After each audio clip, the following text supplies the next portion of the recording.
Donald Trump could be formally arraigned mid-next week. He's become the first president in American history to be charged with a crime after leaving office. He won't find out the exact charges against him until he appears in court, though. Our Sky News Washington correspondent Annalise Nielsen joins us live.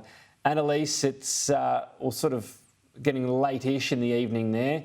Talk us through the action so far and, of course, what these allegations against Donald Trump are specifically.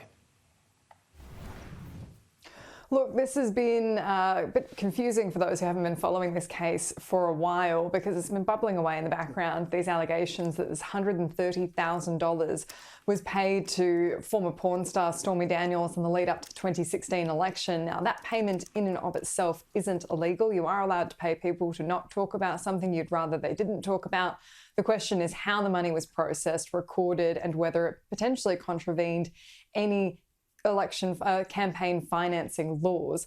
We will find all that out when Donald Trump is formally arraigned in a New York court.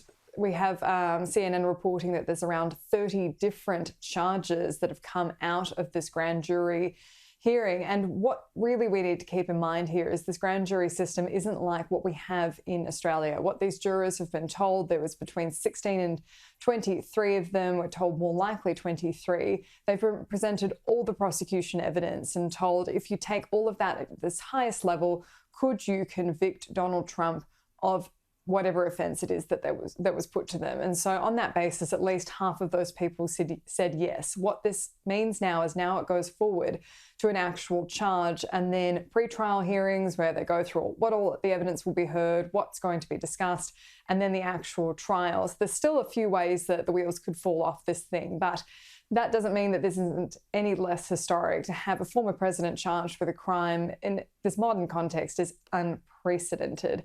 Donald Trump's already been out responding to this. He's put out a lengthy statement, the first part of which reads, "This is political persecution and election interference at the highest level in history.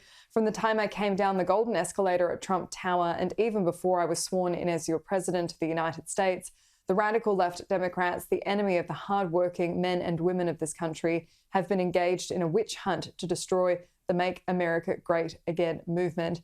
This was a big discussion when Donald Trump announced he was running again. Many people said, why? The question was, is it going to be harder to prosecute him with any of the multiple investigations that are looking into Donald Trump, from election interference in Georgia to the classified documents that have been kept at Mar-a-Lago against the law? What difference would that make? That statement is the difference it makes. Now he's characterizing this as a political prosecution. In all fairness, it is a Democrat elected district attorney who's going ahead with this in a very Democrat city, and this is going to be a huge spectacle.